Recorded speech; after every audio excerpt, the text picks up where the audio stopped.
dark despair,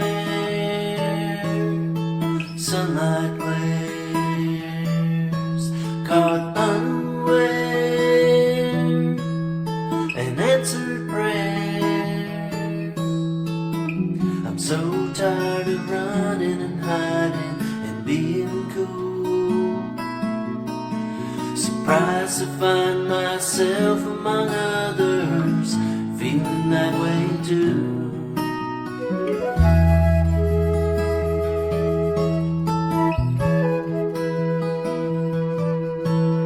What brings us here draws us near. The answer's clear. We need our peers. We're so tired of plastic faces on every screen. The real world is marked with scars, sacred and obscene, and we are somewhere in between.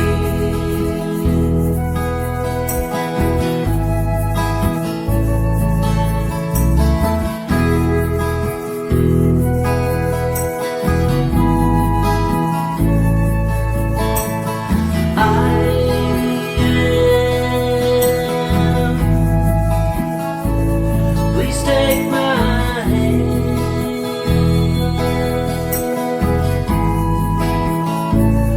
in this strange land. We don't have to be strangers. This place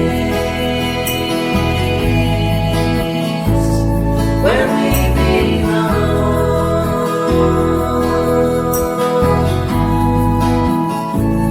Together we're strong. When we know we're loved, we can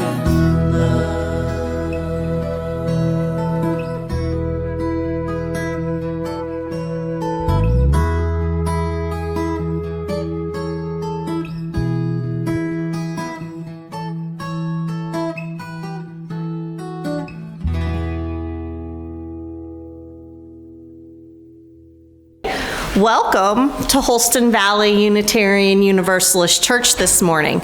I'm the Reverend Tiffany Sapp, the minister of this church. My pronouns are she and her, and I'm really happy to be with you all today. Our opening hymn is hymn number 95, which is in your gray hymnal, There Is More Love Somewhere. I would like to invite you to please rise in body or spirit and join us in singing number 95 in the gray hymnal, There Is More Love Somewhere.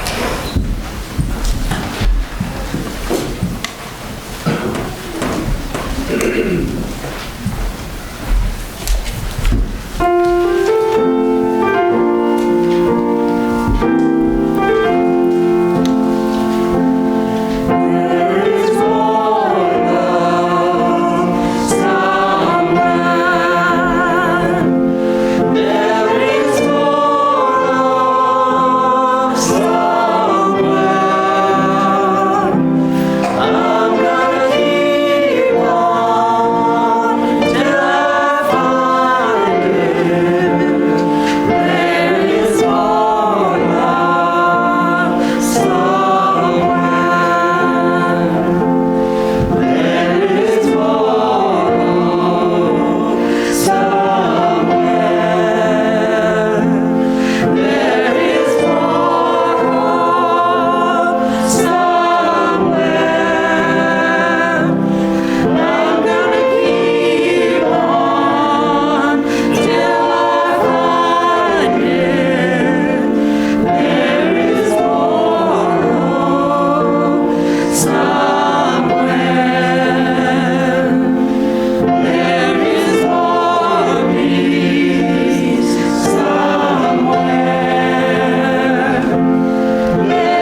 That was beautiful. I really enjoyed hearing the harmonies of the choir. Thank you, you all.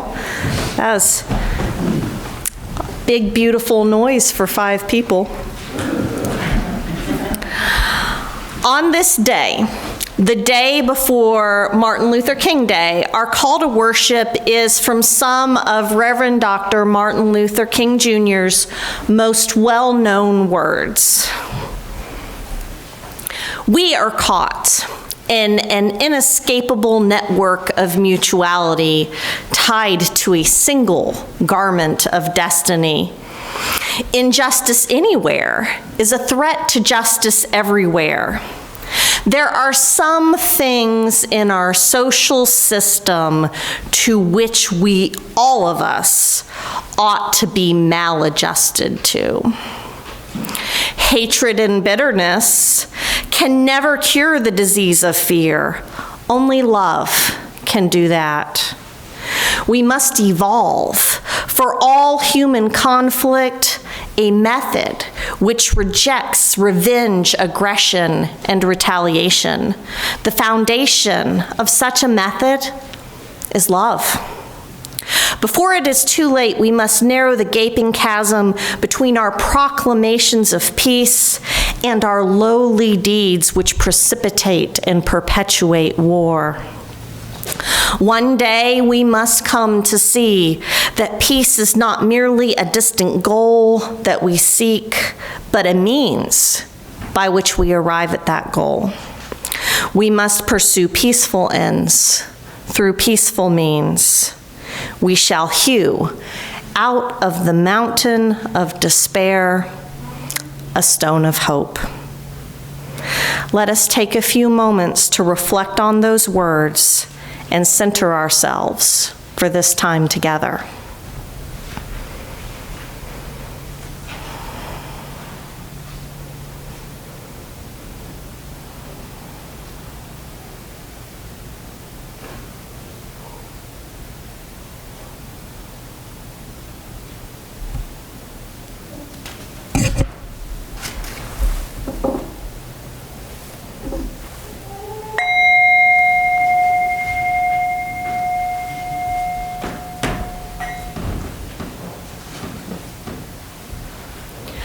The foundation of such a method is love. In today's service, we simultaneously honor Martin Luther King Jr.'s legacy, and we take a look at the proposed revision to the Unitarian Universalist Association's Article 2, a key document of Unitarian Universalist identity. I think these two purposes fit together in some intriguing ways. The first connection is that both Reverend Dr. King's message and the focus of the Article 2 revisions center on love. And the second connection is that we have an interesting connection as Unitarian Universalists to the King family. Coretta Scott King was interviewed by Unitarian Universalist minister and UU Seminary president, Reverend Rosemary Bray McNatt. And during the interview, she had some really interesting things to say about Unitarian Universalism. She said, "Oh, I went to Unitarian churches for years, even before I ever met Martin. And Martin and I went to Unitarian churches together when we were in Boston. We gave a lot of thought to becoming Unitarian at one time, but Martin and I realized we could never build a mass movement of Black people if we were Unitarian." And I don't think that any of us here would argue with Coretta Scott King about that. I do think Reverend Dr. King would be curious to observe this work that we UUs are doing now if he were with us in 2023. And I hope that maybe some of his ideas can support us in contemplating who we are and who we want to be as Unitarian Universalists.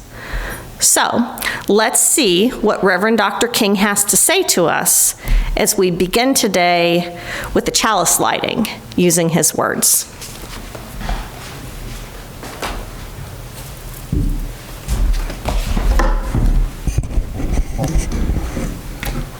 Love is creative and redemptive.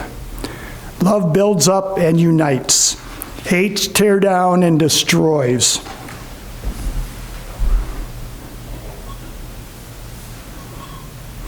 The aftermath of the fight with fire method is bitterness and chaos. The aftermath of love method is reconciliation and the creation of a beloved company.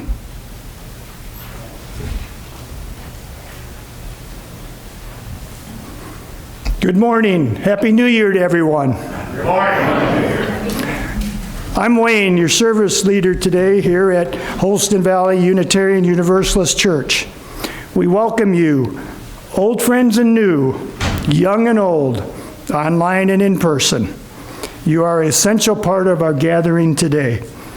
Whether today is your first or your 1000th Sunday with us, we are stronger because of your presence. We are one people of many beliefs, many origins, sexualities, and gender. We are all growing, all learning, all loved, just as you are. You are all welcome here. Please silence your cell phones. Please observe the perfume-free zone, and you have to stay out of the kitchen. It is still for repairs. This week we are a medium risk.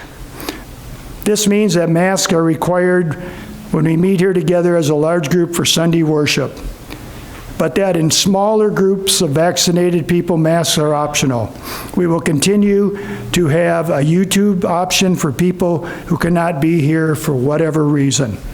And no matter what the risk levels, we have color-coded wristbands that you can indicate your distancing needs. And it's especially important to stay home if you are sick. David Caston is going to come up and talk about an update.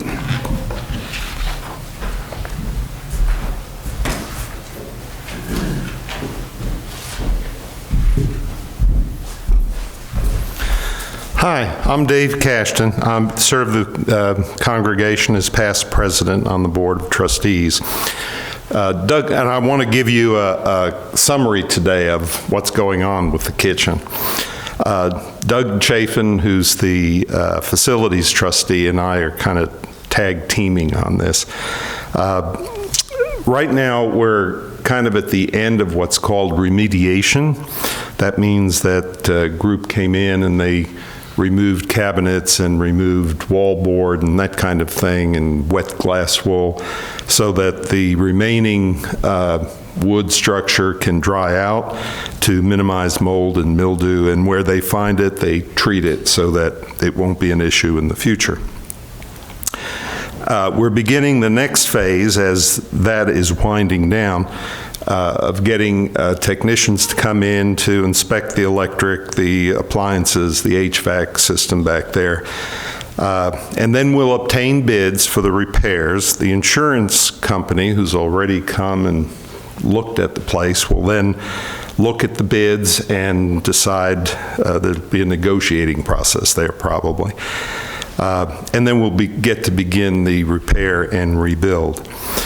We'll also probably be able to replace the copper in the ceiling with the more modern PEX plumbing so that this won't happen again.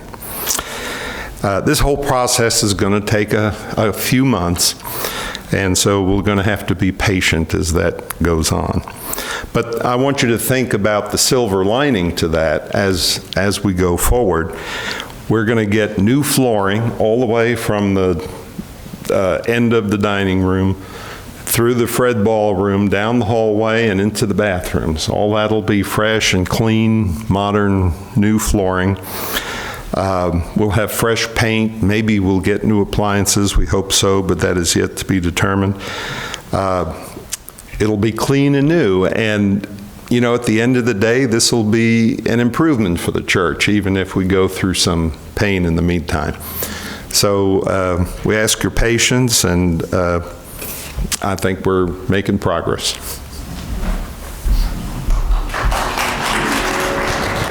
Well, welcome, big kids.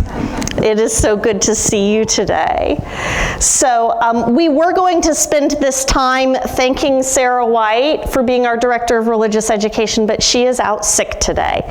So we are going to save that celebration for another time, and we are grateful for Sarah for modeling that when you're sick, you stay home. So instead, I've brought you something really special today. You ready? Here it is. Is that special? It is today.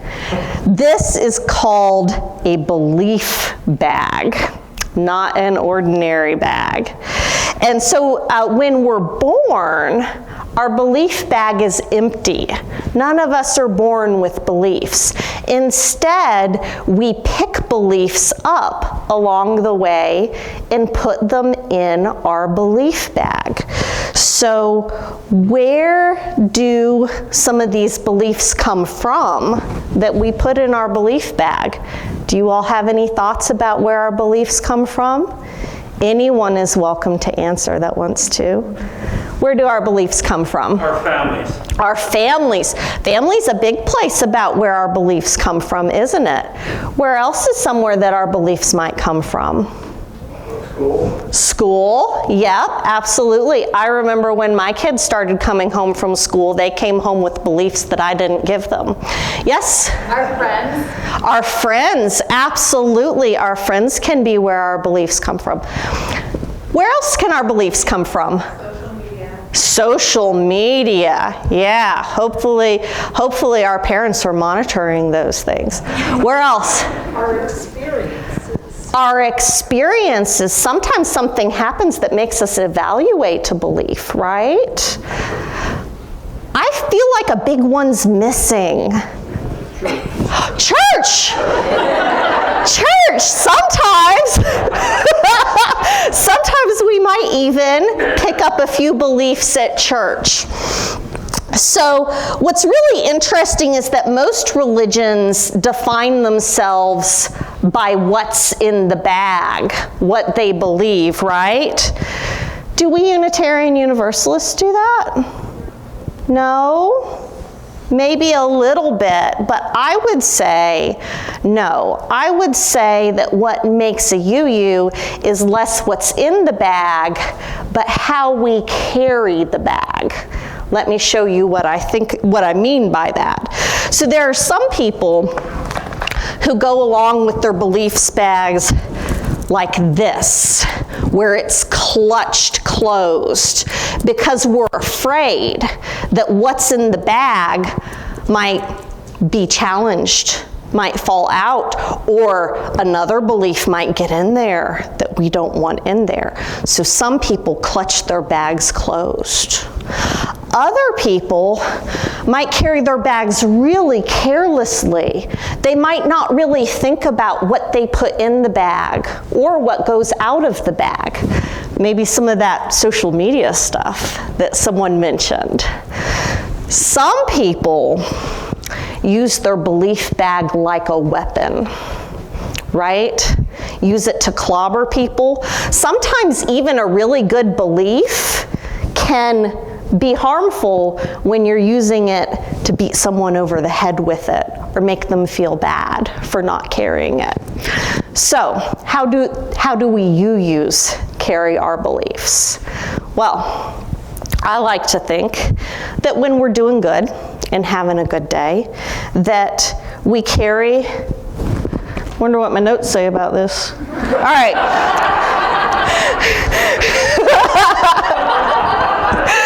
We carry it with the top open, right? It's not falling out, but it's not clutched closed. We're carrying it with the top open, where we can easily put new things in, where we can easily take something out and challenge it. I like that one, I'm going to keep it in. But we carry our bags with the belief. We carry our beliefs with the bag open. Another way that we carry our bags is we carry it in front of us so that we can look in there and examine it all the time. UUs are not afraid of examining their beliefs. And the other thing is we don't ever use our belief bag as a weapon. That work for you all? Yeah. Thank you so much for being up here with me today, and I hope that we all think about how we carry our belief bags as you use. Thanks, y'all.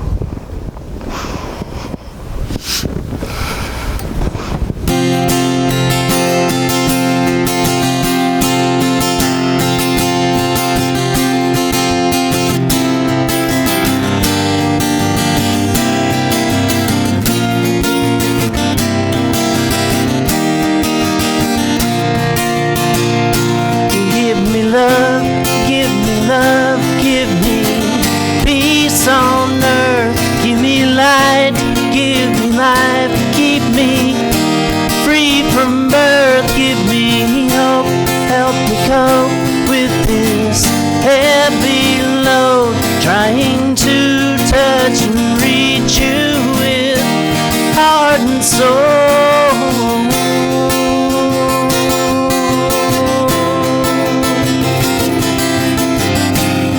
My Lord,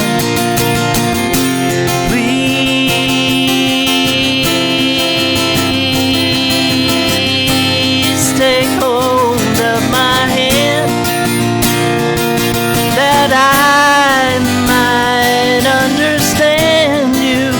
Won't you please, oh, won't you give me love, give me love, give me peace on earth, give me light, give me life, keep me free from birth, give me hope, help me cope with this heavy load, trying to touch and reach you with heart and soul.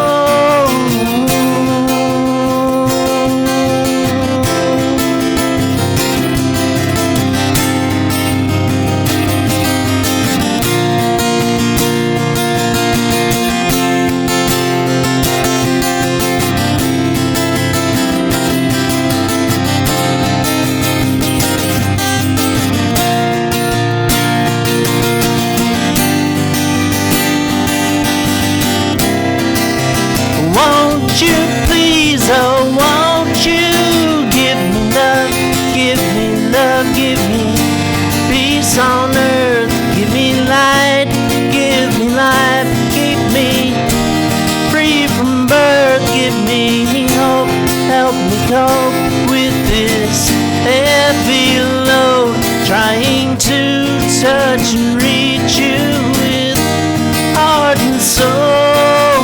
Give me love and give me love, give me peace on earth, give me light, give me life, keep me free from birth. Now give me hope, help me cope with this heavy load, trying to touch and reach you with heart and soul.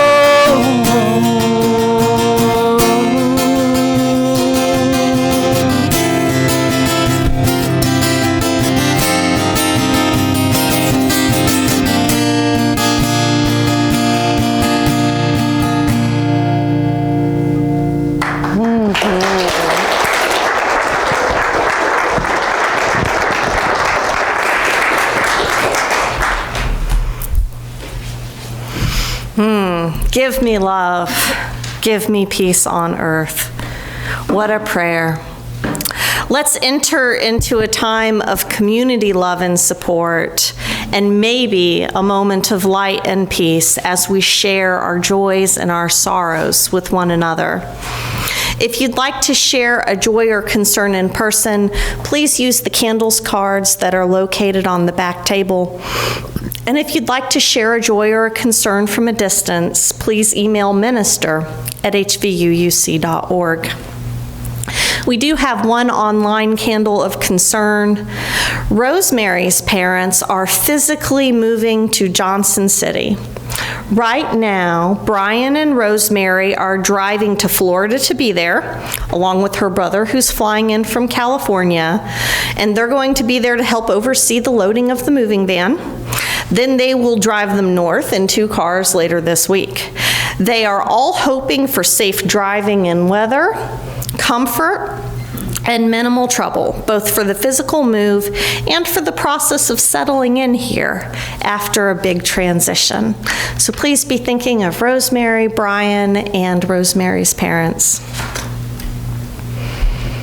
So let's add a little more light to our world. If you wish to light your own candle, please go around and form a line by the window, and Wayne will assist you.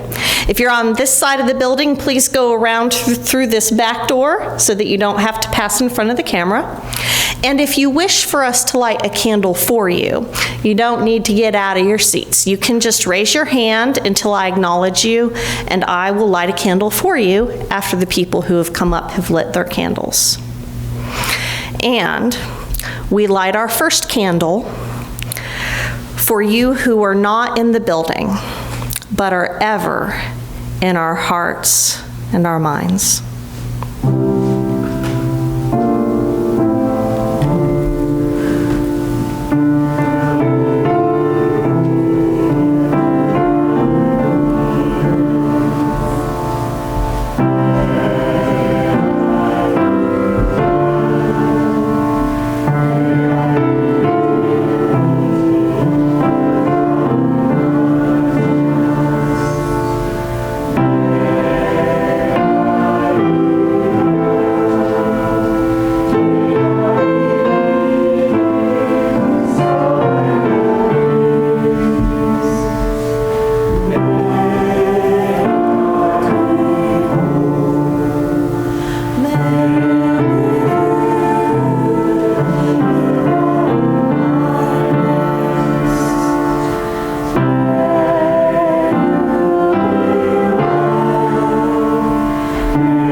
Unspoken in our hearts and minds.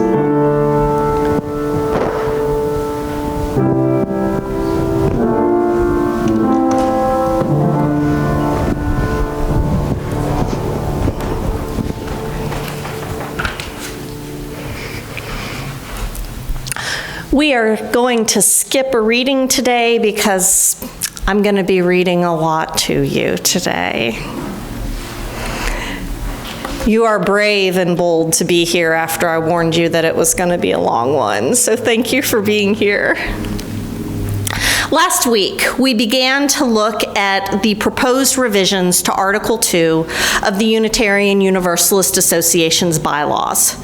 We looked at why these revisions were being suggested now, and we looked at the timeline leading up to this summer's General Assembly, where our delegates will vote to either accept these revisions or to keep our existing Article 2, which contains our 7 principles and 6 sources. All of this is on last week's YouTube recording if you missed it, and if you want to know more about the why and the how of this revision process.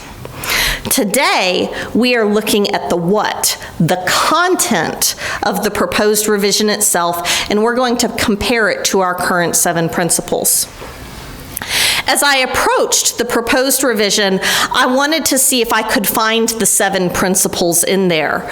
Religion gives us roots in this ever-changing world, and so I went looking for these roots. So I started by putting both texts, the current principles and the proposed values, side by side, and that's a handout in your bulletin, and I will also share it in the YouTube comments for the folks at home. And you'll see fragments of the handout up on the screens as I talk about them. I went through a whole process where I was marking them up and color coding them with colored pencils because that is the kind of nerd that I am. The current principles are listed in the handout on the left-hand side, in addition to the 8th principle, which is journeying towards spiritual wholeness by working to build a diverse, multicultural, beloved community by our actions that accountably dismantle racism and other oppressions in ourselves, in our institutions. This last principle comes from a grassroots movement within Unitarian Universalism that is calling us to be intentional about our anti-oppression work. It has been adopted by over 200 Unitarian Universalist congregations. And our congregation is currently in the process of exploring what it would mean for us to adopt it. The proposed values on the right-hand side of the page are love, justice, generosity, transformation, pluralism, equity, and interdependence. Though revisions are still ongoing and details about the proposed revisions may change, I think the main ideas and the key words probably won't change much at this point. For each of these proposed values, we have one descriptive line explaining the value, and then we have a sentence or two that starts with "we covenant to indicate the actual actions that can result from holding this value. So while in some ways these values are shorter than the principles because they have just one memorable keyword, in other ways they are lengthier in that they take time to actually outline what it looks like to live this ideal. This here on the screens is an example of what that looks like for pluralism. Memorable main word, pluralism, one sentence description, followed by "we covenant to," and then how that's lived out. This pattern repeats for all the values except the top one, which is love, which is a little more complex, and we will get to that. So I'm going to start with the easy comparisons. Where are the obvious places that we see the current principles in the proposed values? The first principle is very present in the equity line. It's rearranged, but it says, "We declare that every person has the right to flourish with dignity and worthiness." That sounds a lot like the inherent worth and dignity of every person. And the action that goes with our understanding of equity and inherent worth is that we covenant to use our time, wisdom, attention, and money to build and sustain a fully inclusive and accessible community of communities. This means that believing in a person's worth and dignity must be backed up by how we organize ourselves for inclusivity. Are we accessible to people with hearing loss, scent sensitivities, people in wheelchairs, kids who just can't sit still, and people who cannot physically be in the building with us? All of these considerations are part of living the value of equity, affirming dignity and worthiness for every person. A little more fragmented, but still very present, is the second principle, justice, equity, and compassion in human relations, which I've color-coded orange.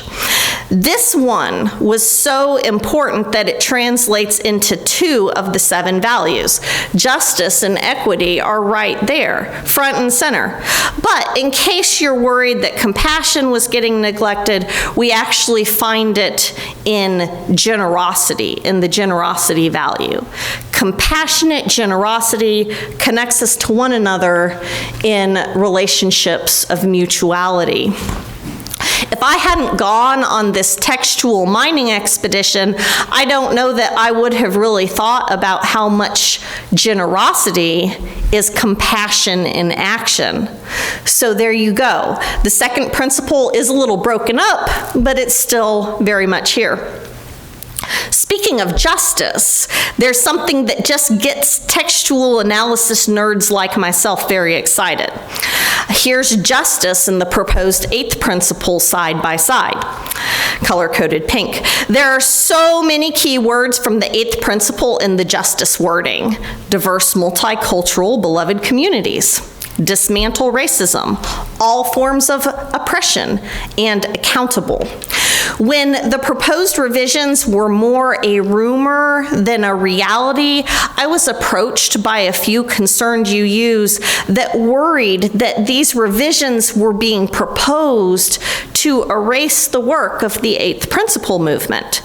Now we can see here that any work that we do to understand and live the 8th principle would also be alive and well in the proposed values. In fact, Paula Cole-Jones, who is teaching an 8th principle workshop for a team of leaders and learners in this congregation next weekend, is also on the Article 2 Study Commission. So that's very helpful for us that we're going to get to hear from her, and it's helpful for us to understand. It's helpful for us to understand that there is a connection between the 8th principle and these proposed revisions. There is one more obvious connection between our current principles and the proposed values, and that is the 7th principle and interdependence. The interdependent web of all existence still seems the best way to say that we are all connected and that we are all part of this world, not separate from it. And I like this new phrase, to understand our place in the web with humility. That's beautiful. And the added covenant part, which calls us to care for the earth, be in relationships of mutuality, and to clean up our messes, is really fantastic examples of how these proposed values take us from mental assent of an ideal to a covenant of action. Those are all of the very clear, very obvious connections between the current principles and the proposed values.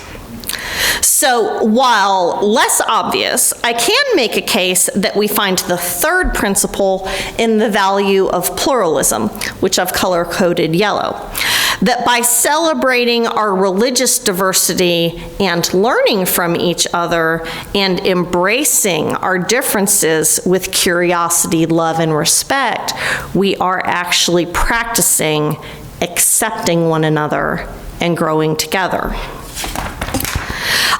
And I can also see the 4th principle in pluralism when we talk about how we explore the depth and breadth of our many wisdoms. I think that's an oblique but present reference to the search for truth and meaning. After all, it is our pluralism, our theological and philosophical openness that send us on this search for truth, in contrast to the other religions that tell us what to believe and to clutch our belief bag tightly. And I think that we can see the 6th principle back in justice again.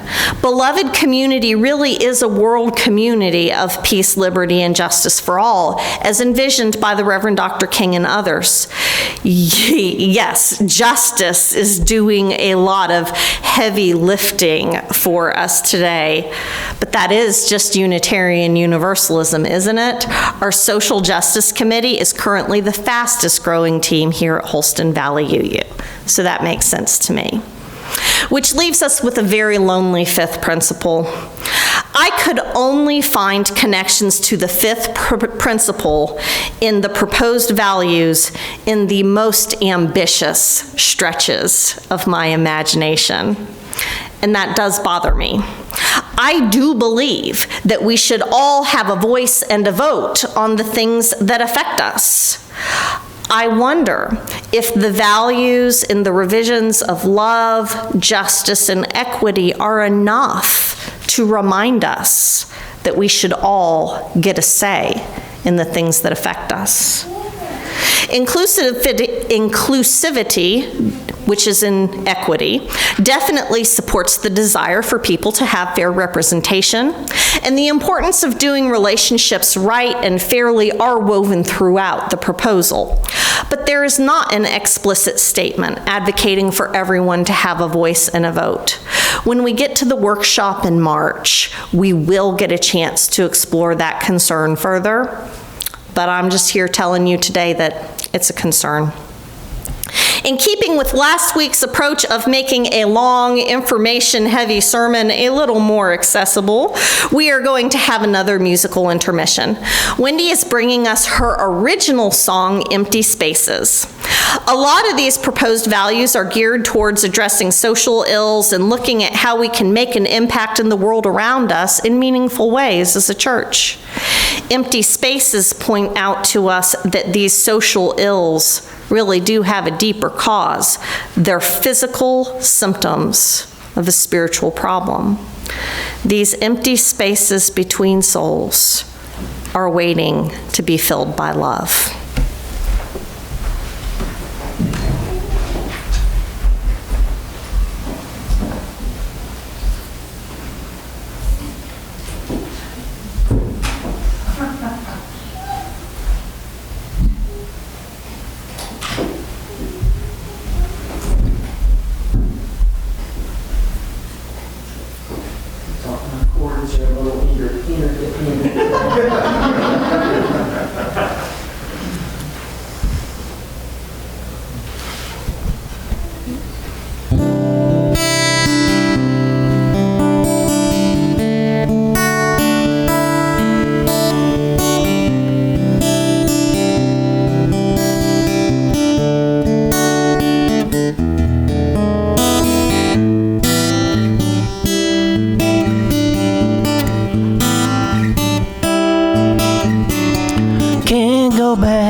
Can't go back down that road. The world's up for sale, lives are bought and sold. All eyes are on that prize, but it's time to realize that we can't go back down that road. These empty spaces between souls are waiting to be filled by love. Only love. You can't live without a home. No matter how high you climb or how far you may roam.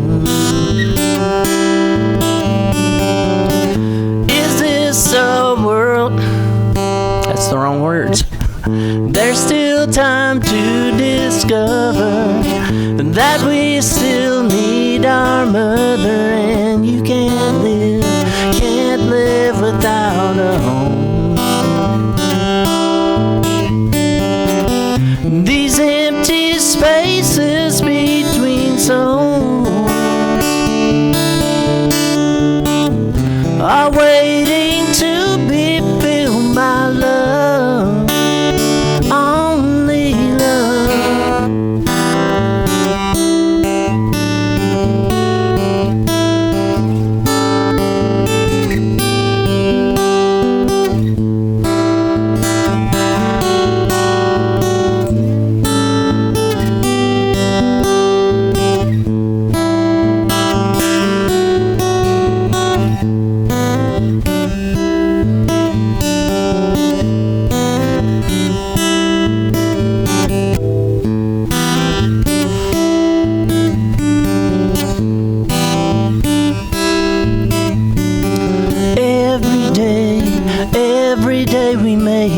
choice whether to keep silent or whether to raise a voice. Is this a world of others or a family who need each other? And every day we make a choice. These empty spaces between souls are waiting to be filled by love.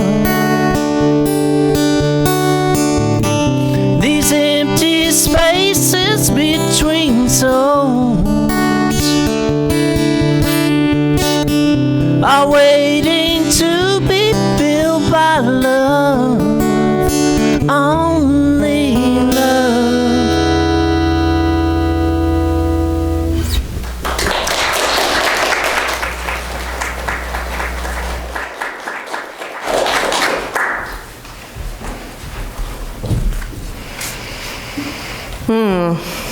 These empty spaces between souls are waiting to be filled by love. In these proposed values, love is listed first and is named as that what binds us together as a community. In this framework, love is a container that holds all of these values together. It's an acknowledgement that relationships are what builds a church, and relationships are what keeps us coming back. The very first line is, love is an enduring force that holds us together. Love itself is so hard to define, but it gets at our capacity to care for each other and our need to connect with each other. It gives us a reason to see each other through the hard times and to make the world a better place to live because we love the people who live in it. As mammals, our instincts tell us to care deeply about our family units. As primates, we go further than that. We need a community wider than the family unit in order to best survive life's complexities. As humans, we have built an entire world of specialization and interdependent networks. One person alone in the wilderness trying to survive on their own is such a bizarre thing that it only fits in TV shows or in movies. And even then, they're probably going to paint a face on a volleyball and call it Wilson. Because we are social creatures. We need each other. We have evolved to love. We need to love and to be loved. The proposed revision says, love inspires and powers the passion with which we embody our values. Each of these values are really different facets of love, different ways to be living love. Martin Luther King scholar Cornel West will never stop reminding us that justice is what love looks like in public. For Martin Luther King, the beloved community was the incarnation of God's agape love here on earth. And we can go beyond justice with this love connection, straight down that values side of the page. Generosity is when love calls us to share. Transformation is when love changes us. Pluralism is how we love our diversity. Equity is how love makes sure that everyone is at the table and getting what they need. And interdependence is the interrelatedness that makes love both possible and necessary. It's all love. And it's all love in action. What good is a love that says, I love you while doing harm? And what good is a love that says, I love you while ignoring a real, tangible need? And what good is a love that says, I love you, but you're going to hell? We want a love that says we love each other enough to dismantle the oppressions that hurt each other.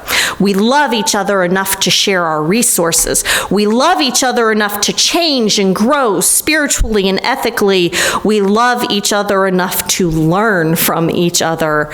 We love each other enough to build a fully inclusive and accessible community. We love each other enough to repair what we have broken so that all of us and our future generations can enjoy this planet for a long time to come. And that's a lot of love. And that love is mighty and powerful, transformative and inspiring, and I will spend the rest of my life trying to live it.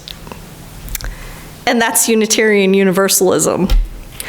I think we can be effective and passionate Unitarian Universalists with the proposed values or with the current principles. Either framework can hold us as we grow together and live out the vision that inspires us. There are pros and cons to both, and I imagine that there's going to be a diversity of opinions about it here in this congregation. In fact, I hope there will be. And I know that we will love each other in these differences of opinion because that's what we've covenanted to do. In March, we'll have workshops where we can go deeper into these frameworks. And then we'll have our General Assembly, and then we'll be able to give our General Assembly delegates our feedback about how we would want them to vote this summer. I hope that you'll take this handout home and that you'll explore the resources and ideas in November's and January's newsletters and think about what you might want our delegates to vote for. Whatever we do with it, I'm grateful that we're a community of love doing it together. The Reverend Dr. King was also all about building communities of love and challenging the world to stretch to become more like that beloved community ideal that he dreamed of. So, let's extinguish our chalice with a call to carry his legacy forward.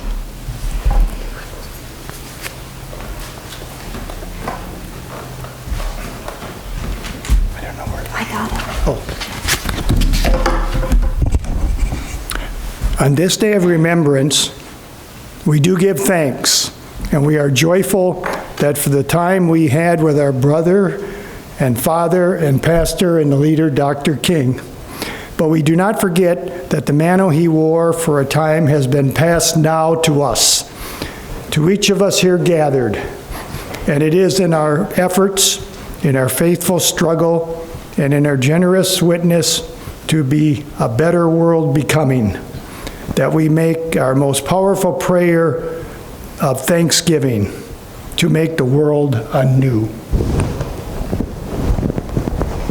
Thank you, Reverend Tiffany, for an excellent presentation.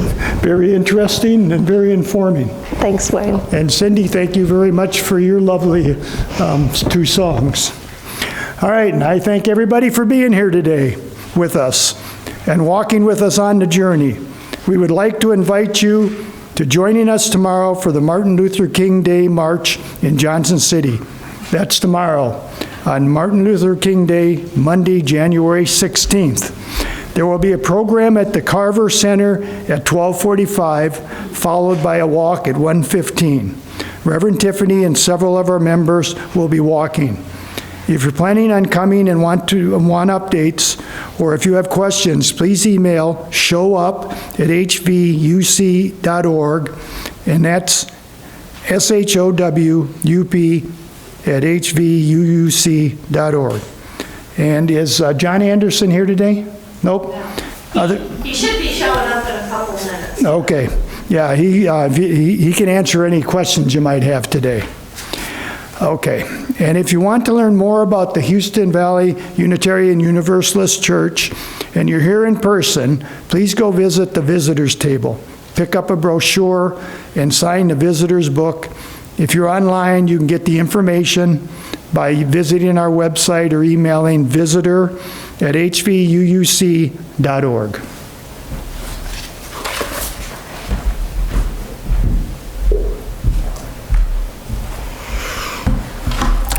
Thank you so much for being with us today as we explore the possibilities around the Article 2 revision. Our work on this has just begun. Keep an eye out for sign-ups for the March workshop as we dive deeper into this material. Next week, we will look at religion as a coping mechanism, where I'll explore how Unitarian Universalism and other religions can and have been used as a coping mechanism when times are tough. Like other coping mechanisms, there are healthy and unhealthy approaches, and religion can really swing either way, even this one. As we go from this place into the world that needs to love and be loved so much, I'm going to invite you to join me in an embodied benediction. So we start with our hands on our hearts. And as I name other things, do the hands that feel appropriate to you there. May our hearts be filled with love to give us our center, our direction, and our light. May our feet walk the paths of justice to move forward the beloved community with every step we take. May our hands be filled with generosity, that in our giving we receive the gifts of compassion and gratitude.